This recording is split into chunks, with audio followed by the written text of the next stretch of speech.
Bonjour à tous. Je voulais partager mes dernières expériences et prises de conscience en cette période dans laquelle on se trouve, qui est entre l'Ascension, la Pentecôte et juste après la pleine lune. C'est marrant parce qu'il y a quelques jours, en fait, j'ai pris conscience que j'étais en train de lire l'évangile de Marie-Madeleine en cette période. Voilà, si tu mets ça et si tu relis ça sur un autre plan d'une certaine synchronicité, j'ai trouvé ça assez presque ironique, parce que dans cet évangile aussi, je fais un aparté parce que je n'ai pas reçu d'éducation religieuse. J'ai peu de connaissances, si ce n'est que certains grands principes de plein de religions que j'ai pu lire, mais que je n'ai jamais vraiment étudié ni suivi quoi que ce soit concernant le christianisme et d'autres religions. Et je me suis intéressée un temps, j'ai simplement lu, mais en fait il se trouve que ces dernières années, au cours de mes expériences en fait de conscience, des éveils de conscience que j'ai pu avoir, et puis en faisant le parallèle avec les états de conscience modifiés dont je fais l'expérience et que je pratique régulièrement, des images, on va dire, notamment liées à la religion, entre autres liées au christianisme, me sont apparues, et c'est alors que j'ai commencé à creuser et que je creuse en fait simplement dans le symbolisme. Voilà, après quelques années, je vois en fait tout le récit de la Bible comme en fait une métaphore de l'éveil de conscience, comme une explication de l'évolution de la conscience qui s'offre à l'être humain, qui permet le passage entre la prise de conscience de notre conditionnement humain avec notre ego, le personnage auquel on s'identifie, et notre évolution vers le soi, vers notre présence, qui est l'être, notre être intérieur individuel, puis qui nous dirige vers la conscience universelle. Et c'est en ça aujourd'hui en fait que je travaille la symbolique en fait des images que je peux recevoir. Qu'est-ce qui se cache derrière pour aller toucher l'essence même en fait d'un archétype, d'une énergie qui peut prendre l'image de Marie-Madeleine par exemple, qui se cache derrière le féminin ou derrière d'autres déités que je peux voir, notamment à travers Isis, où tu vas voir dans cet audio donc je vais te parler de Sekhmet. Donc voilà, petit aparté, je reviens en fait sur qu'est-ce que la Pentecôte, puisque nous serons le dimanche de Pentecôte et on aura lundi aussi de Pentecôte.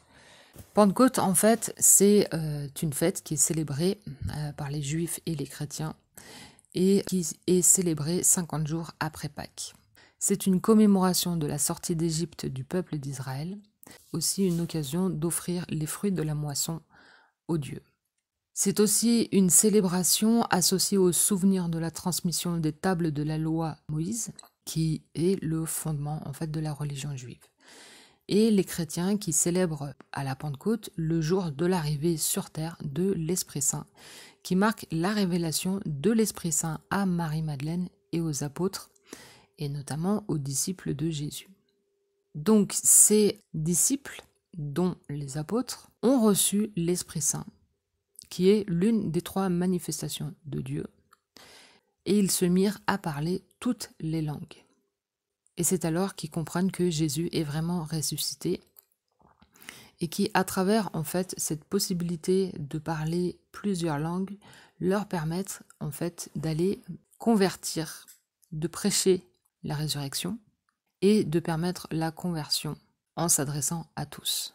Donc, outre ces faits-là, on va dire religieux, moi, qu'est-ce que je comprends dans l'interprétation, et si je fais ce parallèle qui est en fait le processus d'individuation. Si l'on comprend le Saint-Esprit comme le pneuma qui est justement ce souffle divin, ce souffle sacré qui vient mettre en vie, qui vient impulser la mise en vie de quelque chose, quelle que soit cette chose. Et c'est en ça que c'est divin. La Pentecôte est cette occasion de recevoir le souffle divin qui vient impulser notre conscience supérieure individuelle pour reconnaître le don unique la particularité individuelle, ce sur quoi nous avons des facilités et que nous sommes uniques à manifester cette chose. C'est en ça que les énergies de la Pentecôte viennent nous faire prendre conscience. Ce sont de nos dons divins. Mais alors, est-ce que l'on a conscience de nos dons? En quoi sommes-nous doués et uniques à faire telle ou telle chose? Et au-delà de l'estime de soi, au-delà de l'estime de la non-connaissance de ce en quoi nous nous freinons à manifester, et notamment à travers les peurs, et là, je t'invite à continuer à écouter pour voir ce que je te dis plus loin. Mais l'Esprit Saint ne peut s'incarner et nous pouvons, dans notre condition humaine, individuelle, être en capacité de le recevoir, c'est ma vision là actuelle des choses, que si nous avons déjà touché notre conscience supérieure, qui est pour moi l'étape d'après l'âme, et je t'invite à aller revoir la vidéo où je t'explique ces 3 dimensions. Et cette conscience supérieure peut être assimilée au nous dont parle l'évangile de Marie-Madeleine. Et là, je vais te faire un aparté sur le nous et t'en expliquer un peu plus pour comprendre un peu mieux tout ce qui est en train de se passer. Peut-être as-tu remarqué au fil de mes vidéos mon penchant et mon obsession pour la vérité. Comprendre ce que c'est que la vérité, et notamment dans le domaine de la conscience, puisque voilà, comment faire la différence entre nos croyances, l'illusion de la réalité, si nous créons la réalité, et les projections que l'on peut faire, et tout le système du miroir de la réalité que j'explique au fur et à mesure de mes vidéos. Et j'ai trouvé une réponse qui est intéressante à travers l'évangile de Marie-Madeleine, écrit par Jean-Yves Leloup, édité par Albin Michel. Alors voici un résumé de ce que j'ai retenu d'un passage expliquant ce qui peut être la vérité. S'il y a une vision réelle de la réalité, que l'on croit réelle, comment cette connaissance s'opère? Quels sont les moyens, les organes? Comment savoir si cette vision est bien réelle? Il s'agit alors de savoir comment on peut savoir si c'est vrai. Notre façon de poser la question est dépendante de notre façon de penser occidentale, en bien ou en mal. Nous excluons alors une tierce possibilité. Alors que peut-être c'est dans cette tierce possibilité que se trouve la réalité, que ce serait grâce à elle qui relie les deux façons de penser et pourrait faire la synthèse de ces deux. La vérité est la manière d'interpréter le réel ou de le rêver. Le rêve, c'est le penchant dans l'incréé. C'est l'imaginaire du réel qui se goûte, qui se palpe. La tierce possibilité est un espace libre pour continuer à questionner. La vérité, l'adéquation sensible, pensée ou imaginée du réel nous manque. Nous la désirons et c'est dans ce désir que nous demeurons vivants. La tierce possibilité oblige à sortir du binaire et du dualisme. Et c'est à travers l'évangile de Marie-Madeleine que l'on nous explique et que l'on comprend ce qu'est le concept de nous. Alors moi personnellement, à l'étape où j'en suis, je pourrais la mettre en parallèle avec notre conscience supérieure qui a une vision à 360 degrés de notre vie actuelle et des vies passées et futures. Donc ce nous n'est pas le divin dans l'être humain, mais c'est un intermédiaire, un entre-deux entre le monde du psychisme, qui serait celui de l'âme, et du monde spirituel, qui est celui du pneuma. Le pneuma, c'est le souffle ou le Saint-Esprit, qui est considéré dans l'évangile de Marie-Madeleine comme divin, le souffle sacré. Le nous fait partie d'une vision quaternelle de l'être humain, qui comprend le corps, l'âme, le nous, l'esprit pneuma, qui est la réalité qui vivifie et anime le composé humain. Devenir spirituel, ce n'est pas se désincarner, sortir du corps, refouler ses émotions, ses sentiments, ses mémoires, ni nier la dimension noétique de l'être humain. Alors, petit aparté, la noétique, c'est l'étude de la pensée. Dans la philosophie grecque, le concept central de la noétique est le nous, qui regroupe nos dimensions d'intuition, d'imagination, de l'esprit, de la raison et de l'intellect. C'est une intelligence qui forme des idées ou représentations du réel. Fin de l'aparté sur la noétique. Il s'agit d'informer les différentes dimensions de l'être humain par la présence de l'Esprit Saint, le pneuma, de transfigurer le corps afin d'élargir et d'apaiser l'âme, de simplifier et d'éclairer le nous. Avec le nous, on peut voir ce qu'il se passe sans les yeux, voir avec la conscience du cœur qui sait voir et reconnaître le sacré. Le nous permettrait de voir nos personnages intérieurs qui jugent, critiquent et permettrait d'observer le triangle de Karpman. Cette vision permettrait de discerner toutes les représentations qui nous veulent du mal, nous critiquent et nous empêchent de nous expandre. Le nous est accessible dans l'espace de la présence qui voit celui qui regarde le théâtre de nos personnages intérieurs. Voilà mon interprétation symbolique et personnelle de ce qu'il se passe en cette période entre l'Ascension, la Pentecôte et la pleine lune de mai. Et puis je te laisse maintenant écouter une explication des ressentis que j'ai pu avoir ces derniers jours. Le dimanche de Pentecôte, c'est la descente de l'Esprit Saint sur terre et à l'intérieur de chaque individu. Cette énergie vient insuffler ton esprit, et là je ne parle pas de mental, mais de ta conscience supérieure, qui est en lien direct avec l'Esprit Saint, qui va venir insuffler une nouvelle énergie pour justement créer la troisième énergie pour aller ensuite manifester. Pour que tu incarnes la trinité de la matérialité, du mental et du sacré. En fait, cette nouvelle énergie vient apporter comme un nouveau souffle de vie, un nouvel élan qui est là pour mettre en vie le féminin à travers le masculin sacré, le masculin équilibré, qui est là en protecteur de ton inspiration, de ton intuition, de ce qui est profondément caché en toi et qui veut monter à la surface, monter à la conscience et aller se manifester, qui est donc cette énergie de vie qui demande à te traverser pour faire l'expérience à travers le personnage que tu es, de ce que tu es et te découvrir. Mais une fois dit ça, on voit bien que ça n'est pas si simple et que là on voit, voilà, moi je ressentais toutes les injonctions inconscientes, les conditionnements dans lesquels on a été élevé. Et bien sûr après il y a toutes les injonctions collectives qui font que ça porte un poids à l'intérieur de nous et qui nous empêche réellement d'être et de passer à l'action. Mais avec cette énergie de cette année là, de cette descente de l'Esprit Saint, c'est aussi un élan qui vient mettre en vie l'énergie du féminin qui veut se manifester, qui veut prendre de plus en plus de place sur cette planète pour contrebalancer l'excès de masculin déséquilibré.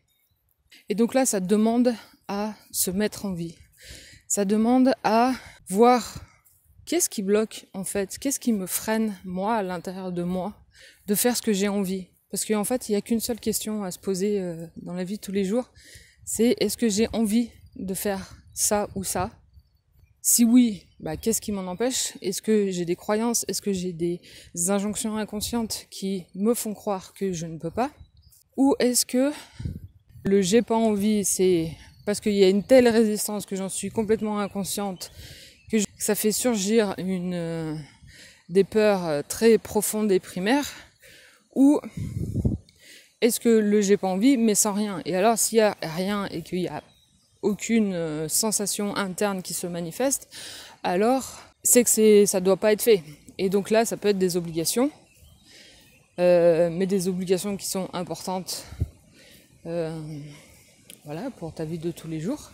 Mais est-ce qu'elles sont urgentes à faire ? Et cette descente de l'Esprit Saint vient aussi insuffler et donner vie, et donc en fait l'envie de passer à l'action. Et en fait j'avais aussi cette image de lionne, et que le féminin pourrait être représenté par cette lionne qui est depuis trop longtemps enfermée dans une cage. Et avec ce nouvel élan qui nous est présenté, ça vient la faire rugir en fait. Ça vient impulser le rugissement qui est depuis trop longtemps étouffé, que la cage qu'on lui impose est trop petite. Il est temps de casser le cadre, de dépasser le cadre, de sortir de cette boîte que l'on nous impose, parce que c'est trop petit, parce que la vie ne peut pas se manifester dans ce cadre-là. Alors ça vient insuffler cette envie de dévorer, cette envie mais de dévorer la vie, d'expérimenter simplement pour faire l'expérience, tout en étant dans sa souveraineté, dans son autorité intérieure, tout en étant aussi capable de assumer les conséquences que cette expérience pourrait avoir. Ce souffle-là dont je parle de l'Esprit Saint vient surtout en fait remettre en vie cette lionne qui s'est endormie, qui s'est contentée de cette cage, même si elle est parfaitement dorée, ou qu'elle soit déplorable, et que en fait c'est la cage qui a petit à petit fait croire à la lionne qu'elle ne méritait que ça. Donc si tu ressens cet appel, cette insufflation, réponds à l'appel de la vie qui veut simplement te traverser et faire une expérience pour te redonner goût à la vie, pour goûter la vie sous tous ses aspects. Et donc là, c'est pas que positif, mais c'est aussi ça la vie en fait. C'est la prendre dans son entièreté, et donc dans tout le camailleux entre les polarités qu'il existe, et aussi catastrophique et aussi douloureuse peut-elle être. C'est faire l'expérience de la vie. C'est comprendre que voilà, c'est de par notre conditionnement dans ce corps d'humain que on a le droit aussi de ressentir par la souffrance, mais pas forcément. C'est une réaction, on va dire, normale, et quelque part pour ma part en fait automatique, parce que c'est les fonctionnements physiques automatiques qui se mettent en place. Mais t'es pas obligé d'y rester longtemps. Donc c'est respecter encore une fois la rythmique personnelle de chaque chose.